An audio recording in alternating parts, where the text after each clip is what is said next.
আগামী 31শে আগস্ট থেকে শুরু হতে চলা অনূর্ধ্ব-20 এএফসি এশিয়ান কাপ কোয়ালিফায়ারের জন্য ভারত 23 জনের স্কোয়াডের নাম ঘোষণা করেছে। যেখানে এই এএফসি এশিয়ান কাপ কোয়ালিফায়ারে ভারত 31শে আগস্ট খেলবে সিরিয়ার সঙ্গে, 3রা সেপ্টেম্বর খেলবে উজবেকিস্তানের সঙ্গে এবং 6 সেপ্টেম্বর খেলবে বাংলাদেশের সঙ্গে। এখন এই যে 23 জনের স্কোয়াডের নাম ঘোষণা করা হয়েছে, এই স্কোয়াডটা দেখে আমার একদমই পছন্দ হয়নি। কেন পছন্দ হয়নি সেই বিষয়টা পরে বলছি। এখন যে 23 জনের স্কোয়াড ঘোষণা করা হয়েছে, সেই 23 জন স্কোয়াডের যে প্লেয়াররা আছে তারা আইএসএল এবং আই লিগ বা কোন ক্লাব থেকে কতজন সুযোগ পেয়েছে সেই সম্পর্কে একটু বলবো। তো প্রথমে আসি বেঙ্গালুরু এফসি, আইএসএলের ক্লাব। সেই বেঙ্গালুরু এফসি থেকে মোট 7 জন প্লেয়ার এই অনূর্ধ্ব-20 এএফসি এশিয়ান কাপ কোয়ালিফায়ারে 23 জনের স্কোয়াডে সুযোগ পেয়েছে। তো তারা কারা? না সুরজ সিং, বংশন সিং, ওয়াই ফিরেম্বা, মোহাম্মদ আরবাজ, ঋষি সিং, স্যামসন এবং রোহিন সিং। এছাড়া পাঞ্জাব এফসি থেকেও সুযোগ পেয়েছে, আইএসএল খেলা পাঞ্জাব এফসি থেকেও কিন্তু সুযোগ পেয়েছে আরও 7 জন প্লেয়ার। তো তারা হচ্ছে জসকরণ গোলকিপার, কারিশ্বরাম, ঋষিকান্ত মিতেই, স্বামী, ওমং ডুডু এবং বিশাল যাদব। কেরালা ব্লাস্টার এফসি থেকে সুযোগ পেয়েছে 3 জন, তারা হচ্ছে প্রণব সুন্দরম, মালেমগাম্বা এবং সুমিত শর্মা। নর্থ ইস্ট থেকে সুযোগ পেয়েছে 2 জন, একজন হচ্ছে ড্যানি মিতেই আর একজন গুনিলেবা। এফসি গোয়া থেকে সুযোগ পেয়েছে 1 জন, সে হচ্ছে অ্যাসের রেবেলো। সাউথ ইউনাইটেড এফসি থেকে সুযোগ পেয়েছে 1 জন, সে হচ্ছে ড্যানিয়েল। সুদেবা এফসি থেকে সুযোগ পেয়েছে 1 জন, প্রসন জাজো। শাবাব আল আহলি ইউএইর ক্লাব, সেখান থেকে সুযোগ পেয়েছে হাতেম আলী। এখন এই যে 23 জনের স্কোয়াড, সেই 23 জনের স্কোয়াডে কোথাও একটা বাঙালি ফুটবলার নেই। অথচ কলকাতাকে নাকি বলা হয় ফুটবলের মক্কা। হ্যাঁ, অথচ বাংলা থেকে একটা ফুটবলার বয়স ভিত্তিক এই দলটাতে নেই। শুধু প্লেয়ারদের কথা কি বলবো, এই যে আইএসএল এবং আইএফএল মিলে যে 7টা ক্লাবের কথা বললাম, Bengaluru, Punjab, Kerala, North East, FC Goa, Sudeva, আপনার সাউথ ইউনাইটেড এফসি, কোথাও কি এই বাংলার যে ক্লাবগুলোকে নিয়ে সমর্থকরা জল পড়তে দেয় না, মোহনবাগান, ইস্টবেঙ্গল, মোহামেডান কিংবা ইউনাইটেড স্পোর্টস, একটা ক্লাবের নাম কি আপনি দেখেছেন? না সেই ক্লাবের থেকে কোনো প্লেয়ার আছে, না কোনো বাঙালি ফুটবলার আছে এই অনূর্ধ্ব-20 এএফসি এশিয়ান কাপ কোয়ালিফায়ারে 23 জনের দলে। এরপরেও আমরা বাঙালি যারা ফুটবল সমর্থক, তারা শুধুমাত্র এই মোহনবাগান, ইস্টবেঙ্গল, মোহামেডান নিয়ে মেতে থাকবো। বিগত 100 বছর ধরে তাই করে এসছি, আগত 100 বছর ধরেও আমরা তাই করব। অথচ ভারতীয় ফুটবলকে ফিরিয়ে দিতে, ভারতীয় ফুটবলকে কিছু করতে এই 3টে ক্লাবের কোনো একেবারে মানে কি বলা যাবে যে এই মুহূর্তে কোনো অবদান নেই। তো কেউ প্লেয়ার ছাড়ে না, তো কারোর একাডেমি থেকে প্লেয়ার পাঞ্জাবে চলে যাচ্ছে। তো এই হচ্ছে আমাদের বাংলার ফুটবল ক্লাবগুলোর অবস্থা। কিন্তু এদের ক্লাব কর্তাদের সামনে, মানে যদি মুখের সামনে আপনি কথা বলতে চান, তো খালি পায়ে যাওয়া যাবে না এদের মুখের সামনে। মানে এরা এত সুন্দর কথাবার্তাগুলো বলেন, অথচ বাংলা তথা ভারতীয় ফুটবলকে যখনই কিছু ফিরিয়ে দেওয়ার কথা আসে, এরা একেবারে চুপটি করে পাশ কাটিয়ে চলে যান। কিন্তু আমরা চিরটাকাল ওই মোহনবাগান, ইস্টবেঙ্গল, মোহামেডান নিয়েই পড়ে থাকবো। আদতে ভারতীয় ফুটবলের উন্নতির জন্য এই 3টে ক্লাবের কি আছে সেটা আমি গত একটা ভিডিওতে আপনাদেরকে বলেছিলাম। যাই হোক, এই সমস্ত ক্লাবগুলোকে নিয়ে কথা বলতে গেলে সত্যিই মুখ থেকে খারাপ কথা বেরিয়ে যায়। আমি নিজে একজন মোহনবাগান সমর্থক, কিন্তু মোহনবাগান যে ধরনের কাজগুলো করে চলেছে বিগত 2 বছর ধরে, না ইরানে খেলতে যাচ্ছে, না প্লেয়ার ছাড়ছে, হ্যাঁ, না কোনো তাদের একটা একাডেমি যেটা ছিল একটা গুণমান সম্পন্ন, সেই একাডেমিটা বন্ধ করে দিয়েছে। ইস্টবেঙ্গল একই কাজ করেছে, ইস্টবেঙ্গলও তাদের একাডেমি থেকে প্লেয়ার অন্য একাডেমিতে চলে যাচ্ছে ভালো ফুটবলের আশায়। মোহামেডান তো একাডেমি নেই, ছেড়েই দিন। তো এদের নিয়ে কথা বলা মানে সত্যি কথা বলতে সমর্থকরা, মানে ভারতীয় ফুটবল ফেডারেশন এই মুহূর্তে যে আইওয়াশ করছে, ঠিক একইভাবে এই সমস্ত ক্লাবগুলো আমাদেরকে আইওয়াশ করে শুধুমাত্র সমর্থকদের যে আবেগ, যে সমর্থন, যে ভালোবাসা, সেটাকে নিয়ে তারা ব্যবসা করছে, বিজনেস, এছাড়া আর কিছু নেই। যাই হোক, এইসব কথা ছেড়ে এবারে আসি যে এই অনূর্ধ্ব-20 যে 23 জনের স্কোয়াড, সেই স্কোয়াডটা নিয়ে আমি খুশি নই কেন। দেখুন, এই দলের কোচ হচ্ছে মহেশ গাউলি, যিনি বিগত 2000 সাল থেকে 2008, 9, 10 সাল পর্যন্ত ভারতীয় দল তথা ভারতীয় ক্লাব ফুটবলে দীপক মণ্ডলকে সঙ্গে করে ভারতীয় ডিফেন্স লাইনকে কিন্তু একটা অন্য উচ্চতা নিয়ে গেছিলেন। কিন্তু অ্যাজ এ কোচ সত্যি কথা বলতে আমার মহেশ গাউলিকে একেবারেই পছন্দ না। কারণ অনূর্ধ্ব-20 এই যে সাব টুর্নামেন্ট হলো বিগত কয়েক মাস আগে, সেখানে টোটাল টুর্নামেন্টটায় যে ধরনের ফুটবলটা খেলেছে তার ট্যাকটিক্স অনুসারে বা তার ফুটবল দর্শন অনুসারে সেখানে কিন্তু পরিষ্কার এটা বোঝা গেছে যে মহেশ গাউলির হাতে option A, option B, option C, যেটা একটা প্রকৃত কোচের হাতে থাকা উচিত। যে যদি আমার অপশান এ ফেল করে তাহলে অপশান বিতে সুইচ করতে হবে, অপশান বি ফেল করলে অপশান সিতে সুইচ করতে হবে। এই বিষয়টা কিন্তু ছিল না, যার কারণে আমরা কিন্তু ফাইনালে বাংলাদেশের কাছে হেরেছিলাম, বাংলাদেশের অনূর্ধ্ব-20 দলটার কাছে। তো যাই হোক, এই মহেশ গাউলি কী করেছে জানেন?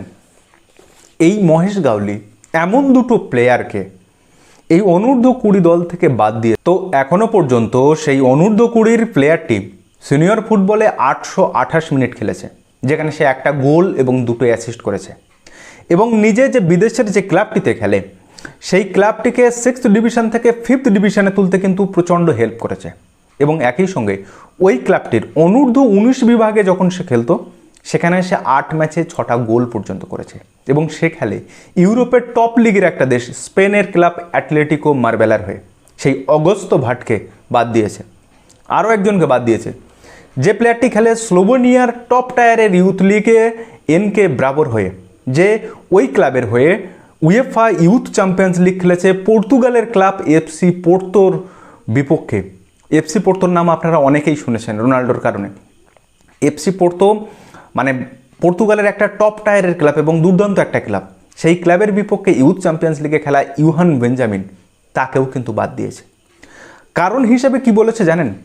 যে এই দুটো প্লেয়ারকে বাদ দেওয়া হয়েছে কারণ সিঙ্গাপুরের বিপক্ষে যখন যে 30 জনের স্কোয়াডকে ডাকা হয়েছিল ন্যাশনাল ক্যাম্পের জন্য, যেখানে ভারত একটা ম্যাচে 1-1 ড্র করে, সম্ভবত 1-0 গোলে একটা জেতে আর একটা 3-0 গোলে জেতে, আর পরে ইয়েমেনের বিপক্ষে যখন ফ্রেন্ডলি ম্যাচটা হলো সেখানে একটা ম্যাচে ড্র হয়, একটা ম্যাচে 1 গোলে জেতে। তো এই 30 জনের স্কোয়াড থেকে মোট 8 জন প্লেয়ারকে বাদ দিচ্ছে, ঠিক কী বলে শুনুন। Either technical or injury related consideration, মানে কোন প্লেয়ারটা টেকনিক্যালের জন্য বাদ যাচ্ছে আর কোন প্লেয়ারটা ইনজুরির কারণে বাদ যাচ্ছে সেটা কিন্তু স্পষ্ট বলছে না। তাহলে আমাকে ধরে নিতে হবে যে ইউহান বেঞ্জামিনের চোট আছে অথবা অগস্তো ভাটের চোট আছে।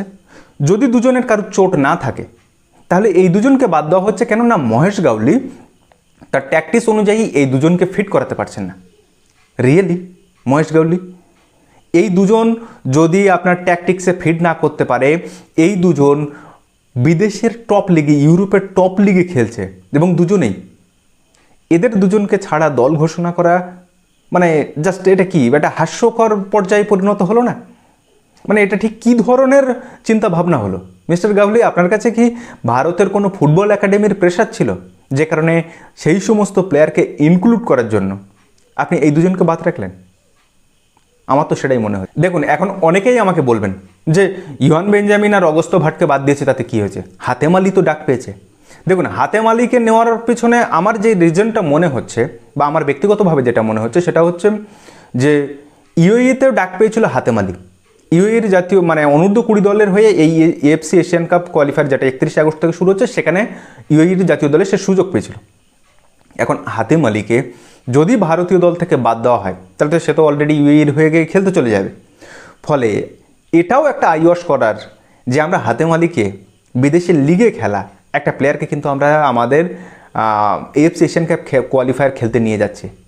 তাহলে ইউহান বেঞ্জামিন আর অগস্তো ভাট কী দোষ করলো? এরাও তো টপ টায়ার লিগে খেলে। যদি এদের চোট না থাকে তাহলে শুধুমাত্র কি ট্যাকটিক্যাল কারণে তাদেরকে বাদ দেওয়া যাবে?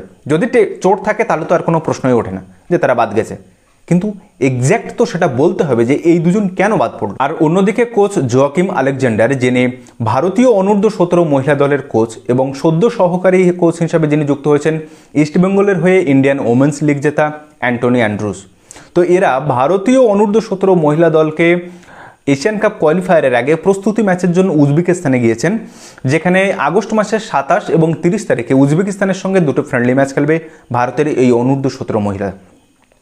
তো এই অনূর্ধ্ব-17 মহিলা দলে বেশ কিছু প্লেয়ারের নাম আপনারা শুনেছেন এর আগে আমার কাছে, তবু আরও একবার আপনাদেরকে বলছি।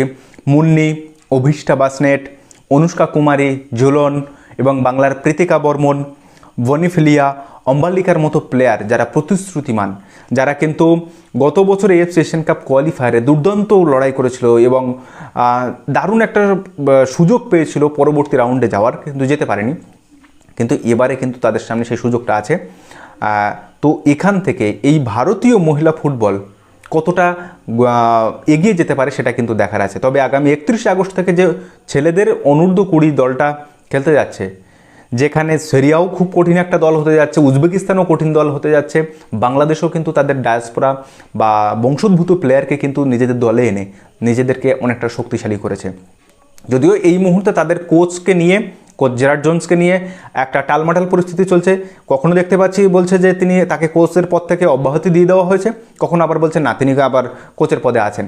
তো এই জায়গায় থেকে দাঁড়িয়ে বাংলাদেশ এই কোচের সমস্যা বা তাদের যে কোচ নিয়ে যে ঝামেলাটা হলো, তো সেখান থেকে বেরিয়ে নিজেরা এএফসি এশিয়ান কাপ কোয়ালিফায়ারে কতটা ভালো পারফর্ম করতে পারবে তার উপরে কিন্তু অনেক কিছু ডিপেন্ড করছে। তো এই গ্রুপে সব থেকে আমার যেটা ব্যক্তিগতভাবে মনে হচ্ছে কমজোরি দল হিসেবেই আমরা যাচ্ছি, কারণ এমন দুটো প্লেয়ার অগস্তো ভাট এবং ইভান বেঞ্জামিনকে রেখে যাওয়া, যদি চোট না থাকে তাহলে সেটা মানে প্রচণ্ড বড় একটা ব্লান্ডার ছাড়া আর কিছু বলা যায় না। তো এই বিষয়ে আপনার মন্তব্য মতামত কি অবশ্যই কিন্তু ভিডিওর কমেন্ট বক্সে জানাবেন। তো যাই হোক, আজকের ভিডিওটা এখানে শেষ করছি। ভিডিওটা যদি ভালো লাগে তাহলে অবশ্যই আপনার বন্ধুবান্ধব ও চেনা জানা মানুষের মধ্যে শেয়ার করে তাদেরকেও জানার সুযোগ করে দেবেন। তো দেখা হচ্ছে পরের ভিডিওতে, ততদিন ভালো থাকবেন, সুস্থ থাকবেন আর অবশ্যই নিজের খেয়াল রাখবেন। ধন্যবাদ।